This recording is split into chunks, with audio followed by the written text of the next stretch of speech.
Pois é, o Bolsonaro travou uma das principais vitórias do ano para ele agora. Agora, a Folha de São Paulo acaba de fazer um anúncio que colocou o governo Lula em alerta vermelho, em desespero total. Talvez uma das pautas mais importantes para o Bolsonaro e os seus aliados é a anistia aos presos do 8 de janeiro. Ela precisa ser votada. Pois é, a vitória do Bolsonaro tem a ver com isso. Dia 16 agora, vai ter um evento também. Nesse evento, que vai acontecer em domingo, vai acontecer no Rio de Janeiro. A expectativa dos organizadores é que o evento arraste uma multidão de pessoas, não pelo Bolsonaro, não contra o Lula, mas pela anistia. E isso tem um grande potencial de reverberar na imprensa internacional. Meu amigo, os efeitos disso poderão ser sentidos aqui dentro do Brasil. Você pode ter certeza disso. Outro ponto também que a gente vai falar é a questão econômica do governo Lula, que, sinceramente, fez com que a possibilidade qualquer do Lula vencer em 2026 é mínima. Até de criar uma narrativa para isso, não vai conseguir. Tanto é que a JP Morgan voltou a anunciar para que investidores invistam no Brasil. Sabe qual foi a aposta? O regime vai cair em 2026. Pois é, tem muita coisa acontecendo. Alexandre de Moraes também já libera a possibilidade de votação da denúncia e só aguarda o Cristiano Zanin marcar a data. E a gente vai explicar que denúncia é essa, vai explicar um pouco mais dos meandros da política brasileira. Então, pessoal, muito obrigado por estar aqui com a gente, seja muito bem-vindo no nosso editorial, não esqueça de se inscrever no canal, afinal, se você estiver inscrito no canal, você vai estar sempre bem informado. A gente tenta buscar as melhores informações, as informações mais relevantes e trazer de forma bem clara, bem lúcida, bem independente aqui para vocês, tá bom? Bora entender o que está acontecendo? Vem comigo. Olha só, a Folha de São Paulo, em especial uma coluna da Mônica Bergamo, ela escancarou, né, que o Bolsonaro acaba de travar uma vitória dentro do Congresso Nacional com os partidos. Não é novidade para mim, não, tá? Eu já imaginava literalmente isso, porque depois que o Lula nomeou a Gleisi Hoffmann e nomeou o Padilha para os ministérios, meio que o Lula entendeu que o Centrão não quer saber do Lula. Meio que o Lula entendeu que o Lula é um incômodo para todo mundo. E entenda uma coisa, o Centrão ele é fisiológico, ele é um parasita, mas o parasita ele não quer matar o hospedeiro. O Centrão entendeu que se permanece com o Lula, o Brasil vai morrer. Então o Centrão está distanciando do Lula. E para distanciar do Lula, quando é que o Brasil estava indo bem economicamente, onde o Centrão poderia se dar bem? Com Bolsonaro. Vamos ser sinceros. Se o Centrão é fisiológico e o Bolsonaro entregou uma economia melhor, o Centrão quer Bolsonaro de volta. Então o Centrão começa a se afastar do Lula e se aproximar do Bolsonaro. Tanto é que essa é uma das pautas mais caras do governo. Lembra que o governo manteve, né, o seu autoritarismo com o discurso de que o pessoal do 8 de janeiro era terror, né? E aí todo mundo sabe que isso é uma balela, né? Uma conversa para boi dormir. Olha só o que diz a Folha de São Paulo. Bolsonaro consegue apoio de partidos para anistia. E governo Lula entra em alerta, ou melhor, desespero total, não vai conseguir reverter. O governo Lula entrou em alerta com a informação de que Jair Bolsonaro já conseguiu apoio suficiente na Câmara dos Deputados para aprovação de uma lei de anistia para os atos golpistas, né? Como eles falam, né? A invasão lá do 8 de janeiro. O projeto precisa ser aprovado por 257 dos 513 parlamentares para virar lei. Lideranças do PT fazem cálculos de que o número já foi alcançado. Vai passar. Todo mundo está se desligando, literalmente, do Lula. E aí, uma forma de enfraquecer ainda mais o Lula é aprovando na Câmara dos Deputados o projeto de anistia. Ah, Sandro, mas se aprova na Câmara dos Deputados, vai para o Senado. Lá o Davi Alcolumbre já falou que vai sentar em cima, que não vai fazer nada. Tá bom. Só que se esse projeto for aprovado, a pressão pela anistia vai crescer. O desgosto dos senadores com o Lula está maior. E aí eles vão fazer pressão em cima do Davi Alcolumbre. Se o Davi Alcolumbre, no final das contas, tiver que escolher entre Lula e os senadores, o Lula cai. É simples assim. Entendam como que funciona a regra do jogo. E aí, é aquilo que eu falei do parasita para vocês, né? O parasita não vai deixar o hospedeiro morrer. Teve uma outra matéria da Gazeta do Povo que o título era o seguinte: se o Brasil aguentar 2 anos de Lula, o PT cai. Mas tem que aguentar 2 anos. O problema é que o Brasil já está na UTI. E o povo também. Olha isso aqui. Brasileiros apelam para carcaça de frango e espinha de porco para driblar a inflação. De quem que é essa matéria, hein, gente? Folha de São Paulo. A Folha, aquela esquerdista, está fazendo essa matéria? Tá. Mas o UOL nunca vai fazer essa matéria, correto? Errado. Até o UOL, o site mais esquerdista que eu conheço, das grandes mídias, não conseguiu segurar essa do Lula, não. Escuta só aqui um trecho dessa reportagem. Bom, olha só, uma comida cara, o que os brasileiros estão apelando? Para carcaça de frango e espinha de porco. Olha essa situação.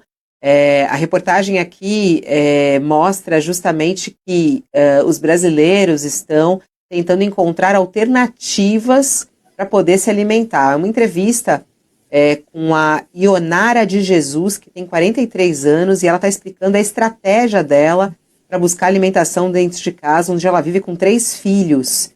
E ela diz, é preciso driblar os preços. E aí, a equipe de reportagem, percorrendo aí os mercados, encontrou com ela e ela acabou explicando ali o que ela estava realmente comprando.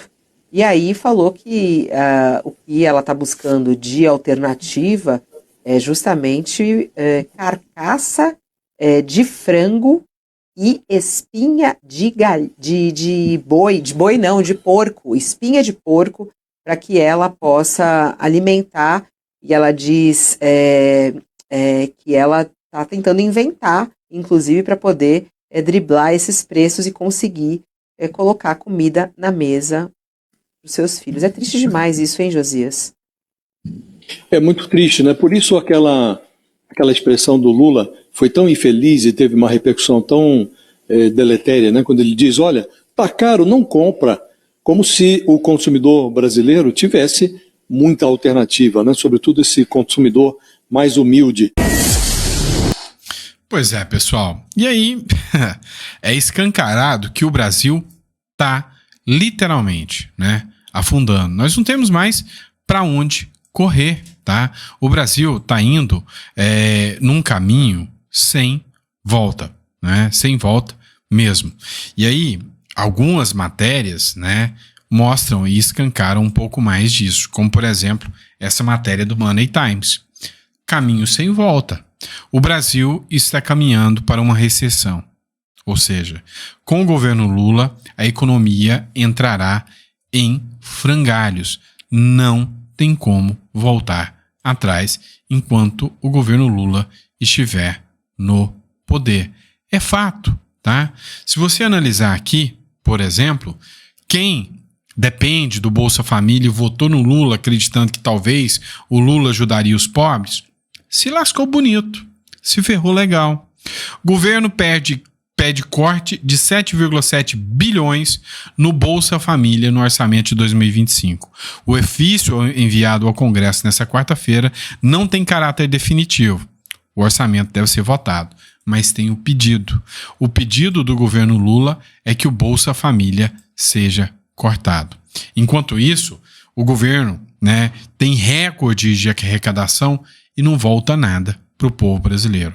Hoje, eu vou te pedir licença agora para colocar uma matéria aqui que eu sei que é chocante, tá? Eu sei que vai te impactar muito, tá? Se você não tá muito bem, eu recomendo dar uma pausa no vídeo ou passar para frente, que o que eu vou te mostrar agora é grave demais. Eu vou te mostrar a cena de uma mulher que implorou por oxigênio no hospital de Salvador. Morreu sentada, esperando o oxigênio. Acompanha comigo. Depois me atende. Eu vou filmar, porque se a mulher morrer aqui, meu pai, com tanto médico na casa, uma emergência rapidinho, para oxigênio. Doutor, libera o oxigênio aqui. Oxe, como é que vem para uma emergência, as pessoas não chegam, não atendem. Rapaz, que negócio é esse, rapaz?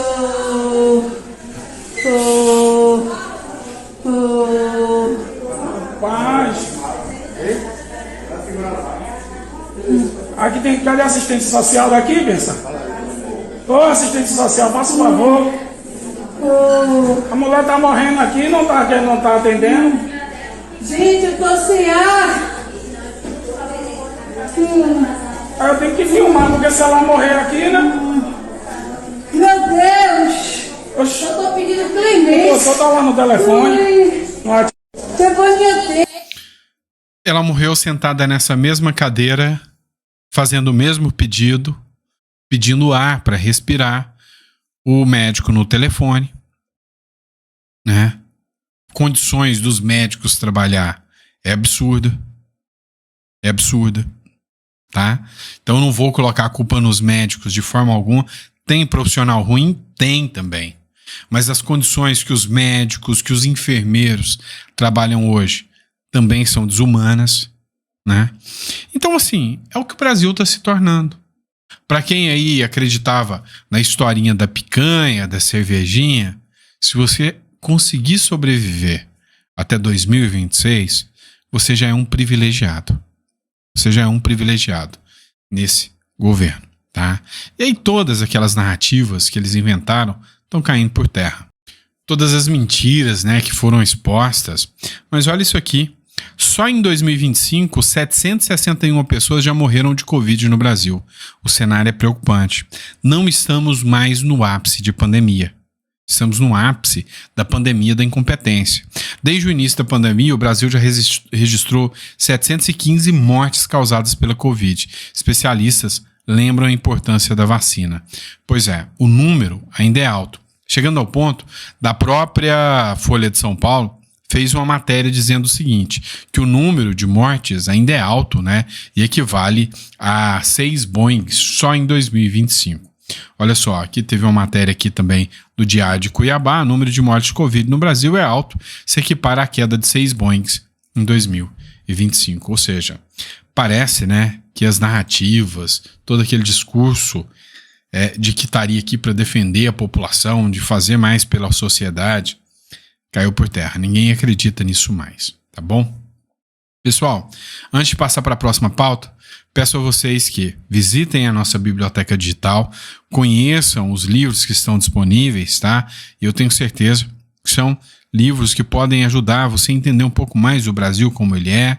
Olha só, Revolução contra o Sistema conta a história de como Nayib Bukele, tá, resolveu o problema da criminalidade, o problema da corrupção em El Salvador. Então, você vai fazer o download do livro, né, vai fazer o pagamento via Pix do valor que você achar justo, tá bom? Vamos lá, dando continuidade, pessoal. Matéria do Lauro Jardim, do Globo. Como um ministro do STF vem marcando o território para impedir que o Bolsonaro domine o Senado. Eu sei que eu já tratei dessa matéria aqui com vocês, mas ela tem novas implicações e é por isso que eu voltei na matéria. Eu não gosto de repetir matéria aqui com vocês. Vocês já conhecem o padrão do nosso canal, mas precisei voltar aqui. O que acontece?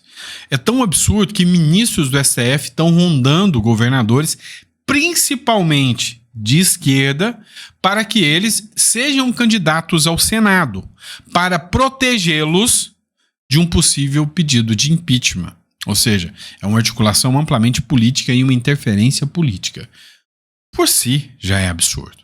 Agora, em relação aos governadores do Sul, Sudeste e daqueles que eles podem pressionar, inclusive possíveis candidatos à reeleição do Senado, a pressão é outra. É torná-los alvo eternamente do STF. E se eles não votarem ou levantarem o tom contra o Supremo Tribunal Federal, serão presos. Pois é, esse aqui é um exemplo claro que aconteceu hoje. Eu trago para você. Matéria Jornal de Brasília.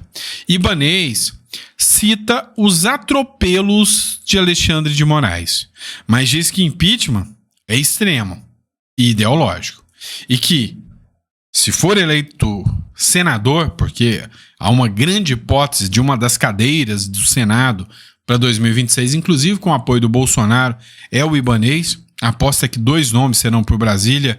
A aposta de Michele Bolsonaro, da Damares, como senadora da Michele Bolsonaro, Damares entrar como governadora, né? E surgir mais uma vaga. Então, uma das vagas, uma das hipóteses grandes é o Ibanez. Mas o Ibanez já se torna carta marcada. Por quê? Porque o Ibanez já deu sua declaração. Eu não vou comprar essa de impeachment do Alexandre de Moraes. Até porque ele já é alvo do Alexandre de Moraes. Moraes arquiva inquérito contra Ibanez Rocha por 8 de janeiro. O ministro do STF acolheu a manifestação da PGR, que não viu elementos para prosseguir a investigação sobre o governador. Ou seja, o governador foi afastado, tudo mais. O ministro ameaça, né, faz pressão em cima dos governadores para que eles sejam senadores. O Ibanez vem e fala que não vai mexer com impeachment. E aí a barra dele fica limpa perante o STF. Porém, se volta a ser mais radical para ir para cima do STF, volta, né, o processo, porque agora o Supremo Tribunal Federal formou maioria para entender que o foro privilegiado é eterno. Ou seja, se você foi senador, deputado, governador, presidente, a vida inteira o STF pode te julgar. Estranho isso, né? Bem esquisito. Vamos lá. Matéria do Metrópolis. Moraes libera denúncia de Bolsonaro para votação. Zanin deve marcar. Ou seja, o acelero, né?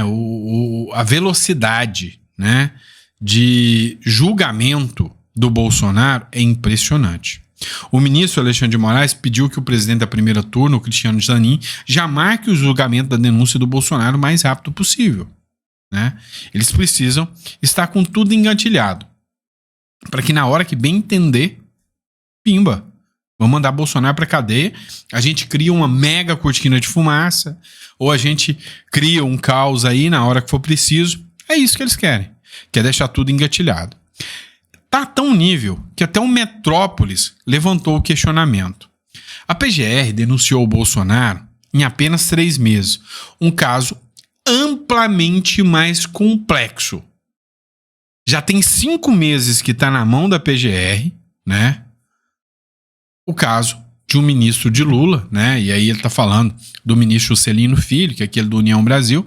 5 meses, casos de que ele usou o avião da FAB para ir em aras de cavalos, de que ele estava envolvido em asfaltar sua fazenda, desvios de emendas, tudo isso está na mão deles, coisa simples, nada complexo. 5 meses não fez nada. E esse processo, isso se descobriu logo nos primeiros meses do ano de 2023 da gestão do Lula.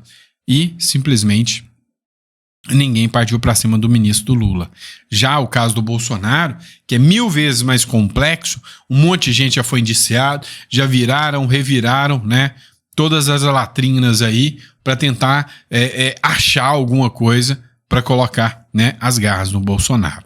É isso que está acontecendo. Então, assim, sou eu que estou falando, não. É o Metrópolis, né? É aquela mídia que antes, não, tem que prender Bolsonaro mesmo, é isso que a gente quer, o Lula vai salvar o Brasil. Hoje, até a mídia tem medo do que o Brasil se tornou. Mas e o seu dinheiro público está bem gasto? O dinheiro do pagador de imposto. Não existe dinheiro público, existe dinheiro do pagador de imposto. Está bem gasto? Pois é. Esse rapaz aqui é conhecido como Gil do Vigor, porque eu não sei, tá? E ele é um influenciador, né? Pelo visto. Parece que ele é um ex-BBB. Não me ligo nessas coisas, não gosto, tá? Só que o governo do Pernambuco pagou só a bagatela de 1,7 milhão de reais em campanha com o Gil do Vigor. Adivinha para quê? Para ele, né, falar bem do carnaval É isso, fazendo propagandinhas do carnaval. 1,7 milhão. Aí é fácil, muito fácil, ter um monte de artista de esquerda. Porque esses artistas de esquerda são regados com dinheiro público. Vem cá, quantos de vocês que estão me assistindo pegou contratos aí, assim, de véspera de carnaval e colocou aí na sua empresa, no seu bolsinho, 1,7 milhão de reais? Né? Então, assim, é um disparate grande demais. Assim, é um absurdo, tá? Literalmente um absurdo o que o Brasil se tornou. É uma vergonha, né? Sem precedentes, tá bom? E é isso, pessoal. Espero que vocês tenham gostado do nosso editorial. A gente volta, tá? Daqui a pouco com mais um editorial. É bem provável que amanhã, tá? Nós estamos fazendo os 4 por dia. Tô me dando um time aqui, tá? Eu peço que vocês entendam. Mas logo a gente vai voltar, todo vapor, com 5 por dia. Peço escusas pra gente tirar o domingo, tá? Mas a gente vai organizando tudo isso aí pra vocês, tá bom? Mas, enfim, obrigado por todos vocês. Não deixem de visitar a nossa biblioteca, é muito importante. E até o próximo editorial.